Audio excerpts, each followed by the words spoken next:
Yang pertama hadir bersama kita Ketua Umum Gerindra Pak Haji Prabowo.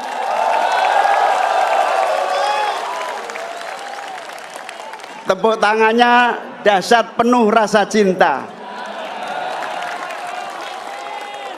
Mohon maaf Mbak Puan, saya sebut pertama karena kita sudah koalisi 11 bulan lamanya.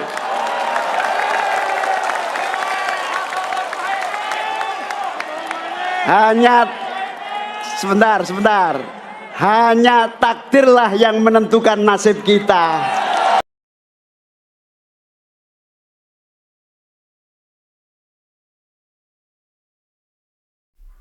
Gerindra cenat-cenut, Cak Iming menjawab takdir lain.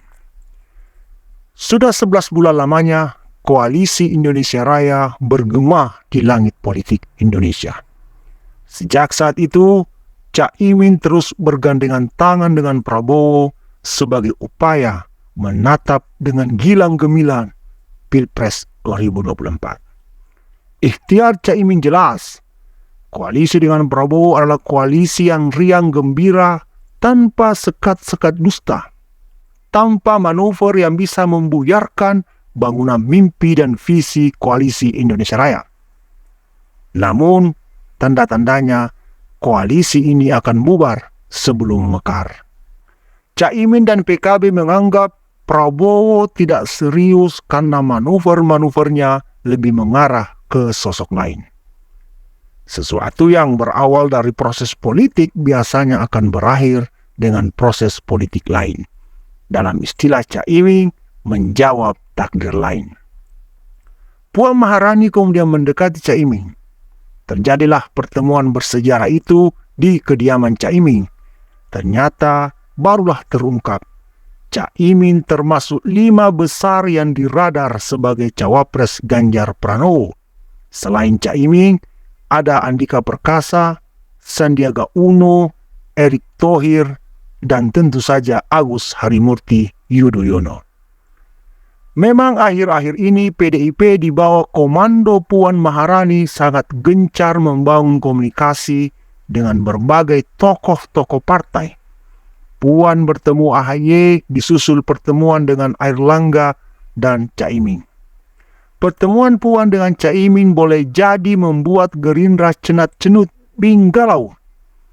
Kaca dari 2 pilpres di masa lalu, kekalahan Prabowo sejatinya bukan karena Jokowi terlalu powerful, tapi kelemahan Prabowo sendiri yang tidak bisa menggait suara Nahdien di Jawa Timur.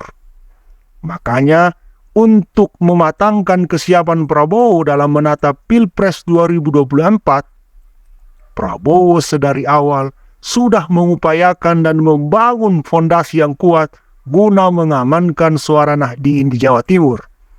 Tentu, upaya realistis dan logis itu adalah menggandeng Cak Imin sebagai representasi wajah NU yang bisa menyatukan warga NU dalam satu barisan yang sama, memenangkan Prabowo Subianto. Namun, upaya Prabowo tersebut bisa berantakan kalau Cak Imin digandeng oleh Ganjar Pranowo.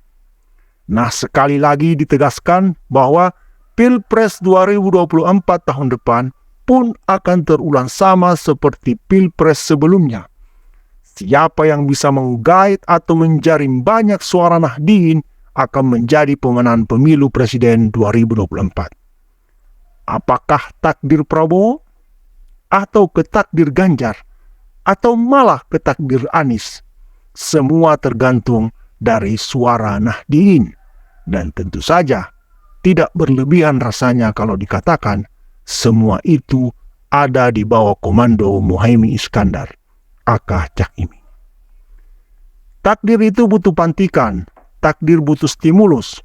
Apakah dengan masuknya Cak Imin dalam radar PDIP bisa menjawab takdir lain dari Cak Imin?